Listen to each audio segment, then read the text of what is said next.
Good morning, good afternoon, and good evening, and welcome to the Season Keepers, the show where the only two people we recommend keeping for the season is us. My name's Matt, aka Clean Sheet Wipeout. And my name's James, aka FPL Drug. Take two then, James, eh? Yeah, we had some problems with the last one, so let's give this one a shot. Yeah, sorry it's a little bit late, folks, but what can you do? We did try to recover it, but we'll do it again and we'll come back out. So, as always, tier by tier, game by game, I think we'll then jump into our teams and finish off with some pretty tidy Twitter questions. So, James, first things first. Man United 1, Everton 1. Yeah, obviously big news in this one was Ronaldo being dropped to the bench. Yeah. Meant a last minute captaincy switch for most people. Kind of screwed me over in one team. I did okay in the other, but hopefully now that he's had his rest, he should be okay to start most of the games in the future. Obviously, Alex Ferguson's comments: you should always pay your best players. Maybe that'll be in the back of Ollie's mind in the future. Who Yeah, I was knows? going to say, talk about putting the pressure on. But yeah, that Ronaldo decision, obviously, we got to see the team sheets. I benefited massively because I was worried about going into this week with no Ronaldo. I'd moved him on the week before. So yeah, for to see him not in the team sheet, and obviously the likes of yourselves and many others having to either make a move or go somewhere else, it meant that I was happy to stick it onto Rudiger. Shame I didn't go Aspilicueta, obviously with the assist there, but yeah, Rudiger got some tier points which we'll discuss later. But I think this is it's an odd game, I guess, in terms of Sky, isn't it? You know, basically the entire Man United midfield and defence have all picked up passing tier. Greenwood and Martial, they've got shot tiers there. But the big boys, you know, Ronaldo did nothing. They didn't keep a clean sheet, so you know the likes of Shaw, Wan-Bissaka haven't really returned there. Pickford, I suppose, the standout for Everton once again, picking up save tier 2. He's been quite a valuable asset for those that went for him early on.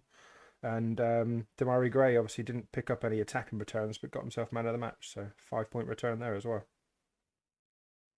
Yep, Everton mids keep performing. Decore and Townsend obviously getting returns in this game. Nowhere near tiers, but they have been doing okay this season in terms of Yeah, goals and assists. yeah, they have. They've been doing pretty well. Yeah, so if you use them for Everton coverage, you're laughing. Yeah, and obviously we've got that Everton Wolves game coming up. So yeah, hold those Everton assets if you've got them. If you've got spare transfers, you might want to say move to a Wolves asset, but I think it's a bit of a gamble. So I'd be holding the likes of Pickford and Gray until then. Agreed. Moving on then to a game that I don't really think we have to spend much time on, to be honest, do we? It's Burnley nil, Norwich nil. Nope, not too much to discuss. Plenty of yellows dished out in this one. I doubt many people own players from either side, to be honest. We don't Billy really need them. Gilmore. Don't really need them for captaincies. Maybe a Billy Gilmore, but obviously he's benched now, so that's a transfer you need to make, I think, Yeah, if agreed. you own him. But yeah, not too much else to discuss. No, I don't think so. I think we'll move on because a game that's definitely worth discussing is the next one. It was Chelsea 3, Southampton 1. Yeah, I was watching James Bond in the cinema while this was going on. I've seen the highlights. It's a shame. Obviously, Prowsey got sent off. That kind of changed the game for us. Yeah, frustrating. Allowed Chelsea to come on to us, and Ben Chilwell stepping in. Obviously, Alonso's been starting up to this point, and he scored as well. Yeah, he did. Yeah, obviously, Chilwell came in for Alonso. You had Thiago Silva obviously came in for Christensen. Mount was on the bench once again, as was Jorginho. So yeah, there's some big names there that obviously Chelsea can call upon. Um, I think a decision a lot of people would have made was maybe go Ronaldo to Lukaku. Obviously, see that Ronaldo's benched. You expect Lukaku probably to return in this fixture, and hasn't got a single return there. You know, no shots on target. Completely outshone in terms of Sky by his strike partner, Timo Werner. Obviously, got himself a goal. Thought he had another shot tier 2. Like, it's not a bad return, but I can't imagine many people are on Werner. Whereas Chelsea defence, very likely you are, other than Chalobah, because you've got Aspilicueta there, obviously with the assist. Didn't get near tears, but that tends to happen when he's kind of out at right wing back, doesn't he? Yeah, yeah, exactly. A lot of people do have Christensen. I do. I captained him in my team, so it's a bit frustrating. But I don't want to react and take him out of my team because I feel like he should be good for the next few, and they are obviously very good fixtures. That's why we've all bought Yeah. these Chelsea players in. Yeah, well, Tuchel has come out and said that Silva probably won't play the next game because obviously he's away on international. Doesn't think he'd be fit enough when he comes back, so I fully expect Christensen to be in that squad the next time round. As for Saints, obviously 0-0 for Prowsey. He will be back for that Aston Villa game though, because he only misses 2 Premier League games, which is important.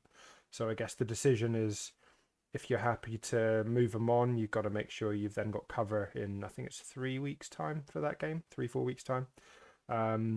If not, probably worth the hold for a couple of weeks and then reassess then. The big one for me, and one that's been talking across the community, was obviously the cheapo that was El Yanusi.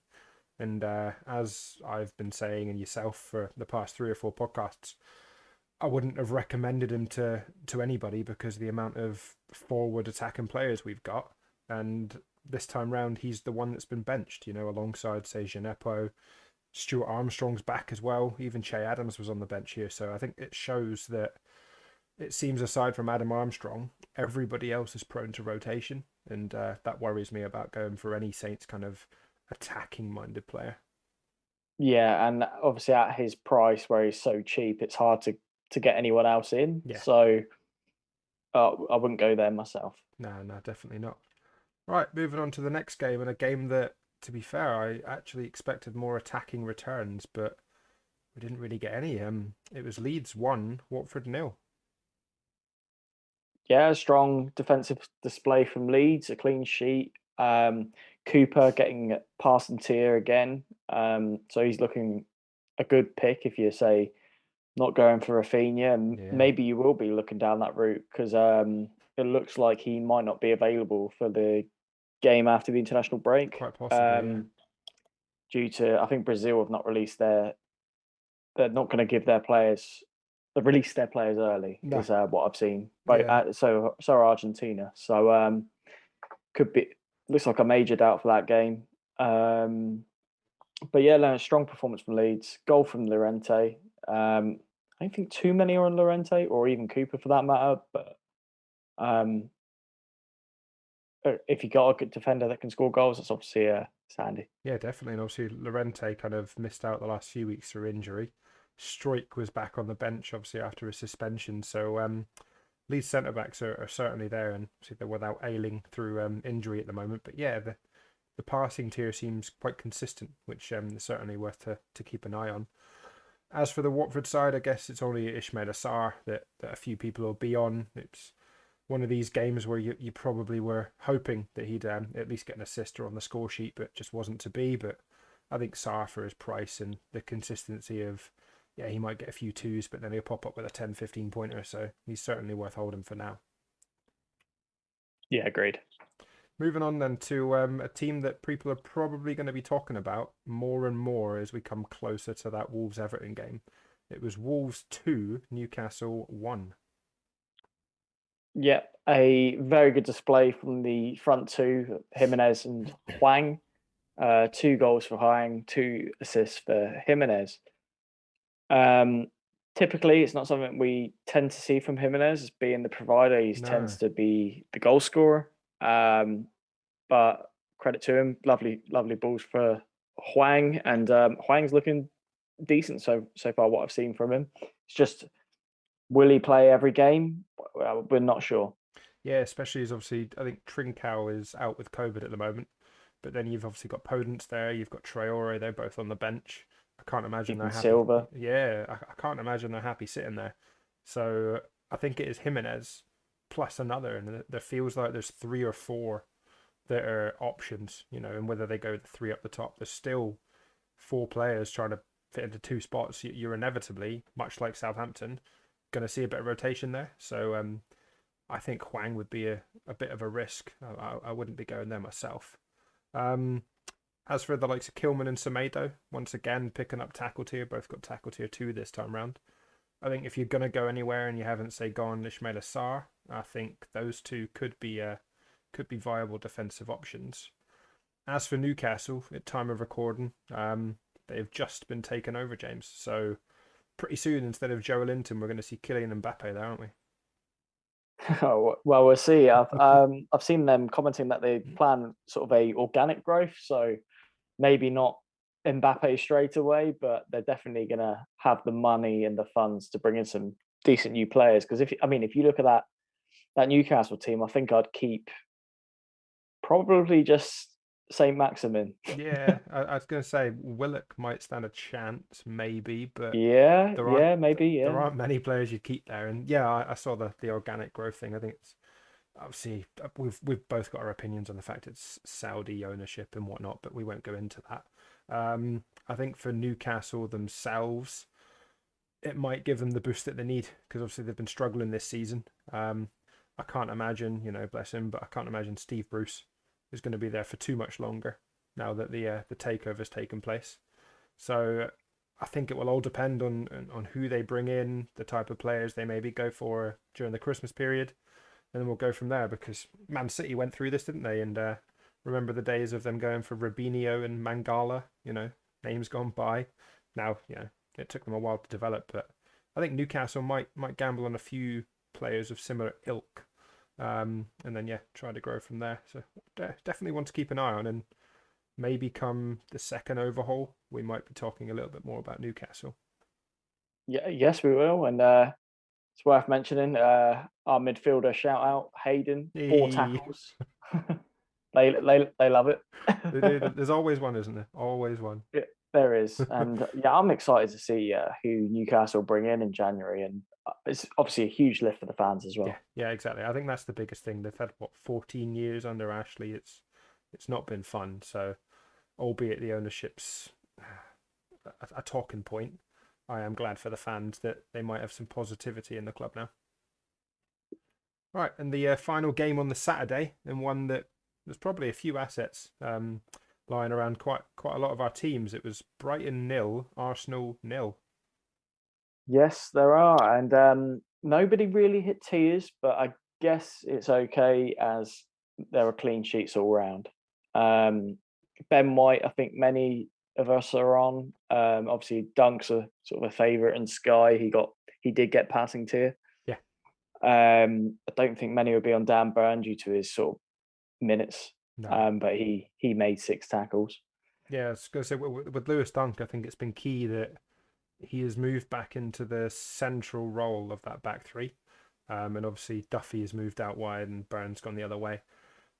It's still He's more appealing again, isn't he? Yeah, very much so. And I think Dunk is the type of player that we've overlooked, isn't he? Like to start with, last season he was golden Sky, and there might come a point where we potentially move on, say a double trippy Chelsea centre back to maybe going back for a Lewis Dunk. I think it's certainly a position that we want to keep an eye on, especially now that he's gone to centre back.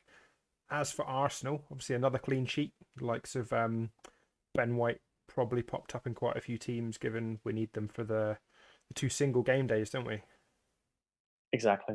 And then Aubameyang. Yeah, Aubameyang, Yeah, bit disappointed. exactly. Yeah, it's obviously no returns there. 6 passes in the whole game, subbed off in the 72nd minute. I seen quite a few people going for Aubameyang last week. Obviously benefited from his return there, but that's not what you want to see going into 2 single game days. That he hasn't really done a lot against Brighton, and then he's been subbed off early. No, it's not. But I guess people aren't going to move him. Obviously, they've got those game days coming up, and good fixtures as well for Arsenal as well. Yeah, they are obviously Palace and Villa, and I'm going a different way tactically for that, but we'll discuss that when we come on to our teams. Right, jumping on to the Sunday games then, and 2 goals down to draw 2-2. It was Crystal Palace 2, Leicester 2. Yeah, interesting game. Iheanacho starting the game, which is I think it's the first time it's happened this season. Yeah. Him and Vardy both scoring. Vardy proven ever reliable. I've got him in one of my teams, and I'm loving it with him. I targeted these fixtures, and it's paid off. The question now is whether I ship him out as planned ahead of Man United, or if I just just keep him.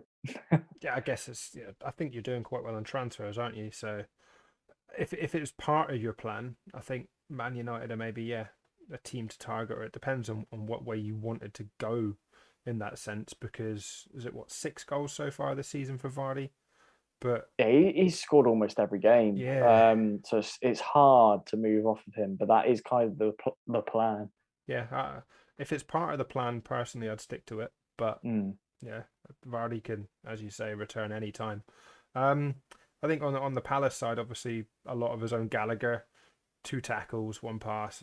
It's 22 passes, 1 shot on target. It's frustrating, given you hope to maybe see him pick up a tier, but I think Gallagher again is one of those players. He's a long-term hold.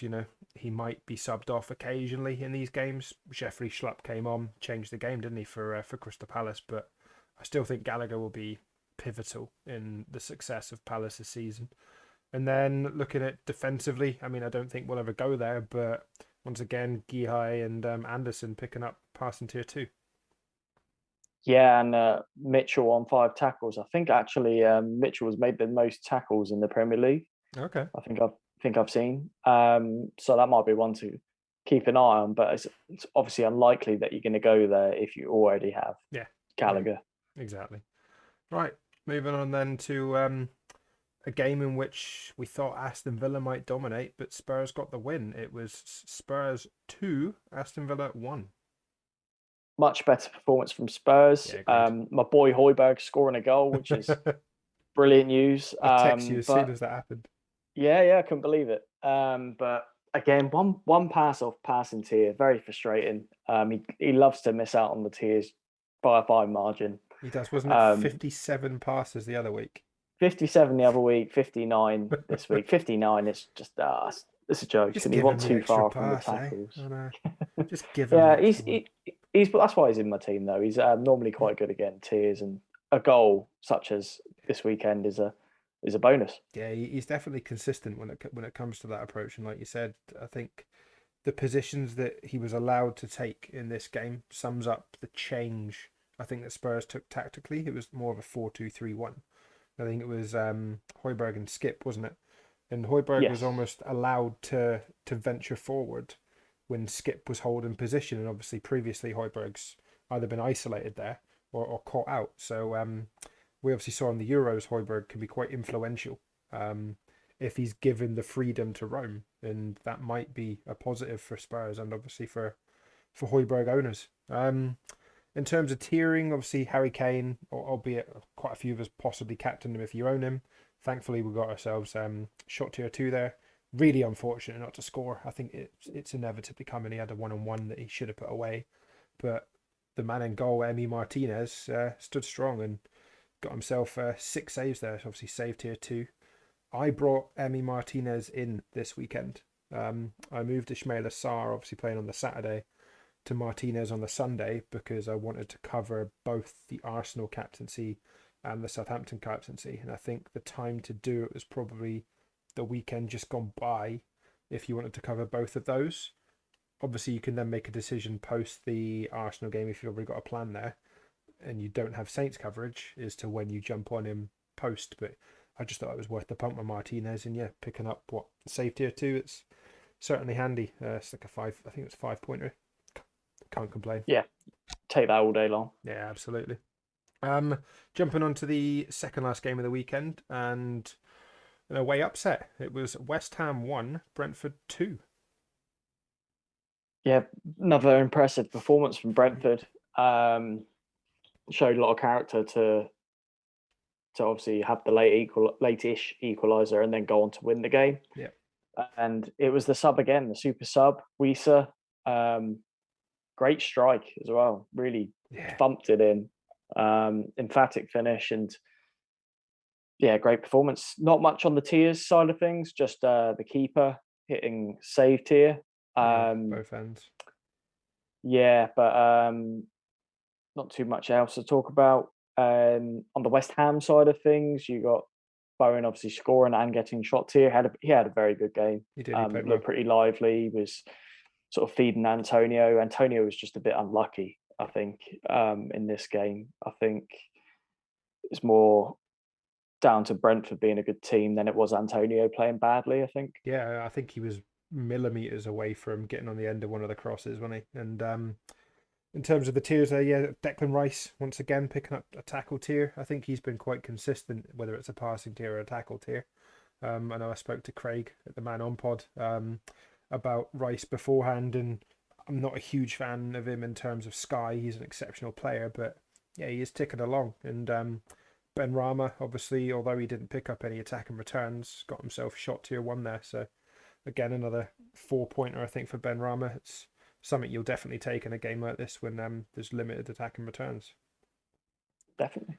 And finally, game of the weekend and probably goal of the season so far. It was Liverpool 2, Man City 2.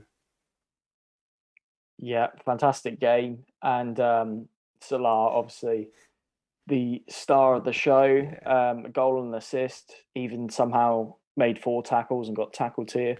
Don't know if he's ever done that before. I wouldn't imagine so. But yeah, fantastic goal. And yeah, he's essential in the team. I think I wouldn't be surprised to, I don't know if it's already up there, but like to get up to that kind of 99% owned in the top 1K statistic, Yeah, he's certainly like going to Bruno get was last close. season. Definitely He going to should, get he should close. be. I think at the moment 91 at he's, the yeah, moment, is 91.4. yeah, just checked. But yeah, obviously you've said there that he was easily, star of the show. Well, the journalist didn't agree because both Neville and the journalist gave joint man of the match to Foden and Salah, which is a bit of a cop out. I mean, Foden played well, but Salah deserved it. Yeah, exactly. Credit to Foden. He looked great. I He just did. wish he was nailed on week after week. If he sort of had the minutes that, I don't know, Grealish has been given, then he'd be probably in my team. Agreed. Yeah. But yeah, on the City side of things, obviously the defenders didn't hit passing to you. No, whereas obviously Liverpool's did. Yeah, so um, back to business in terms of the Liverpool centre backs hitting tiers. We had a bit of a weird week last week where the full backs Yeah. hit tiers, but the centre backs didn't. But yeah, seems to be back to normal with this week. And it was frustrating with Matip because he was one tackle away from getting past in tier 2 and tackle tier 1. I've got him in my second team and I was just egging him on to make a challenge in like the last couple of minutes, having watched like kept an eye on FF stuff throughout the game and could see he was sat on 3 for quite a while, and it was just, yeah, a little bit annoying. Same with Cancelo on the other side there. Obviously quite a few people I know are on him. Got himself booked and he was 13 passes off of a tier and one tackle away. So frustrating, but yeah, I think nothing to worry about for those City defenders. They're going to return, aren't they? Yeah, definitely. Right then, let's get on to having a quick chat about our teams and how we're getting on before we jump onto the community questions. Yep. So I'll go first. My first team is currently sat at 4,026. I think that's gone down a bit. I think both my teams suffered a little bit this week, but it wasn't a terrible week. So 57 points in team one. My captain on the Saturday was Christensen, so that's probably what's hindered me. Vardy return I think for the Sunday, so I was very happy with that. Or was it? Oh no, actually, maybe I'll probably get my days mixed up, but I had a Vardy captain in there, Yeah, I think he which was was a good return. Vardy played on the Sunday, didn't he? Yes. Yeah, there you go. That's why. And then yeah, Christensen on the Saturday. Which was But yeah, unfortunate. no, my Meslier a clean sheet. Salah, obviously, it was a decent enough week. My other team, not so much. I mean, I had Højbjerg return, Salah, um, Ben White, Antonio. Obviously, blanked was a bit disappointing, but he should come good in the next few weeks. So how many transfers you got in each team? So in team one, which is actually the better place team, I have 38. Oh, you're flying, And mate. in team two, I have 36. Yeah, I wouldn't worry. The fact that you've only used 2 transfers on that first team and you're sitting at 4K, you're in a good position, to be honest, because there's quite a few of us that have used a few more than those. And obviously we did the poll early in the week. I think the majority have used average around 5.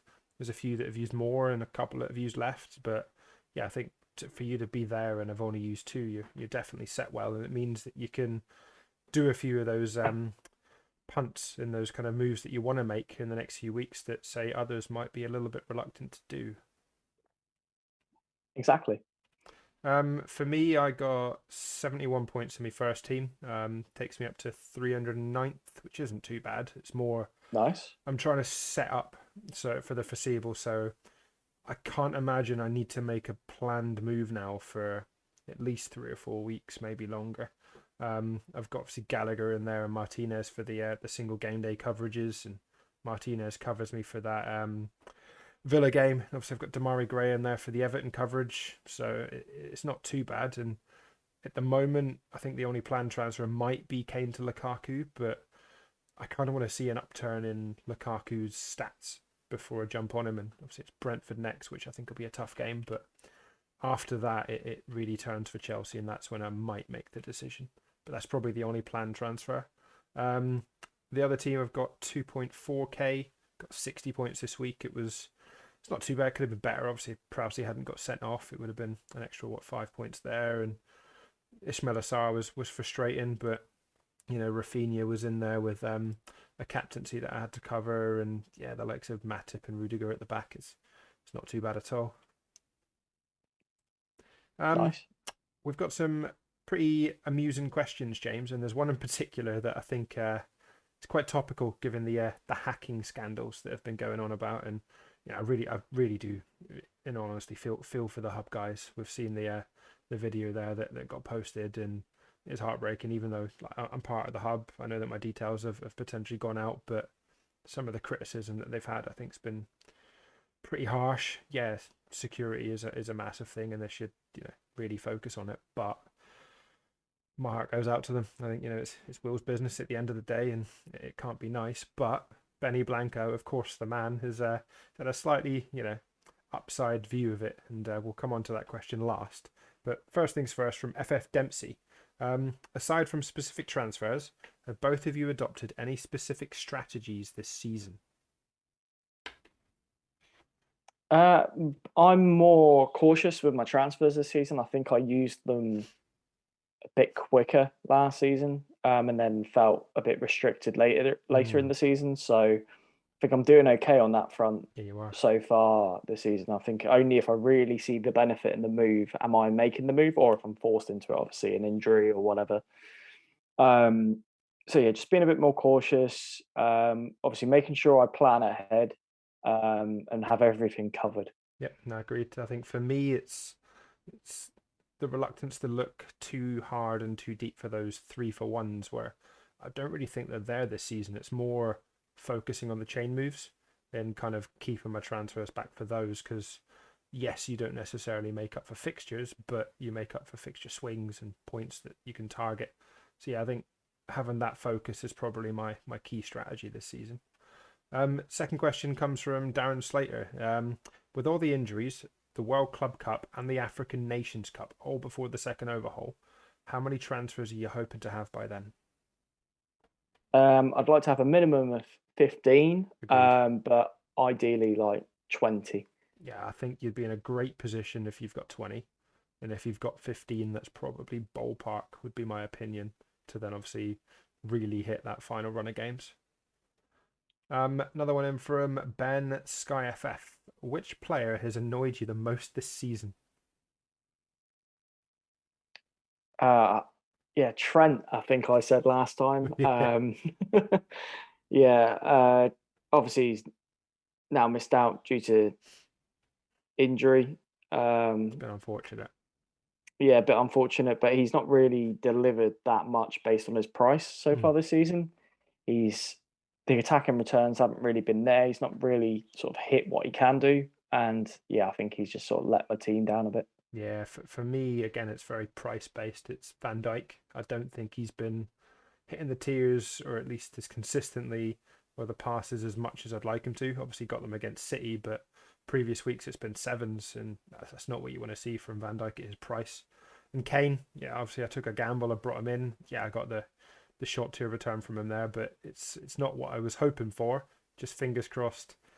obviously coming up against Newcastle, who have now been taken over and will probably have a bit of a sprightly step. It's going to be one to target, but I'm still going to captain him in that game. I have to. There was a question from Steve Wright about Prowsey. I think we've probably already answered that on the pod. But thanks for your question there, mate. And finally, as promised, Benny Blanco's question.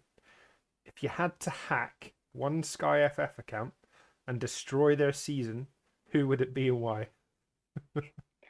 Now, obviously, I'd be tempted to say you, Yeah, prick. but I want you. I want you to do well. Thanks, So appreciate I it. don't think it would be you. I'd be miserable on the pod. I think it would be anyone that's kind of up in the top 10. So anyone that's doing well, anyone that's got a chance of winning it. Let's just take them down. So do it. That way we can try and win. I like it. Yeah, whoever it is, P1. I like it. I like it.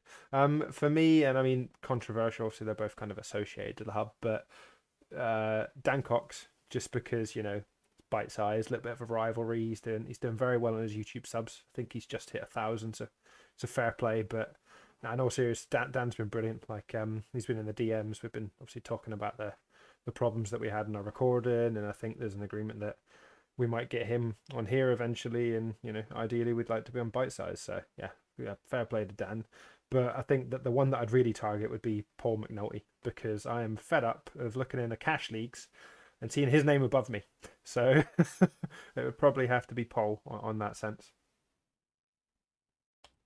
Right, I think that just about draws it to a close, James. And obviously it is the international break next week. So there's no fixtures in game week 9. It will be jumping on to game week 10.